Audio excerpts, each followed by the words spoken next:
তুমি কেনেদৰে উৎসাহ দিবানা বা সঁহাৰি দেখা পাইছা কি ক'ব? নাই, এইটো সঁহাৰি খুব ভাল। আচলতে যোৱা বছৰ যেতিয়া মানে নিযুত মইনা আঁচনিটো আৰম্ভ হৈছিলে, তেতিয়াৰ পৰা এতিয়ালৈকে আমি যিটো দেখিছোঁ যে যিটো মানে ধৰি লওক ইম্পেক্ট, যিটো প্ৰভাৱ, সেইটো আমাৰ ইয়াত মানে অলৰেডি খুব স্পষ্ট হৈ পৰিছে। তাৰমানে যোৱা এবছৰতে আমি দেখিছোঁ আমাৰ যিটো ড্ৰপ আউট, সেই ড্ৰপ আউটটো বহুতখিনি কমি গৈছে। বা আমি এনেই যিবোৰ আমি খবৰ পাওঁ যে আগতে এই যিটো আমি বাল্য বিবাহৰ কথা কওঁ, সেইটোও বহুখিনি কমি গৈছে।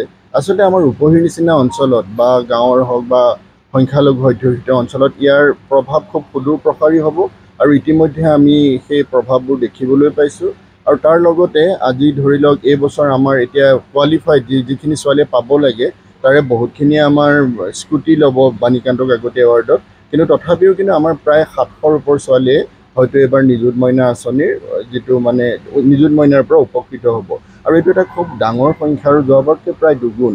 গতিকে মই ভাবোঁ যে নিযুত মইনাৰ যিটো মানে আঁচনি, সেয়া আমাৰ বহুত ছাত্ৰীৰ যিটো এনৰলমেণ্ট, সেই এনৰলমেণ্টতো বহুতখিনি সহায় কৰিছে, যে আমাৰ নামভৰ্তিও বহুতখিনি বাঢ়িছে। গতিকে এইটো ভাবোঁ যে ই আমাৰ ছাত্ৰীসকলক বহুত সহায় কৰিব আৰু কৰিছে ইতিমধ্যে।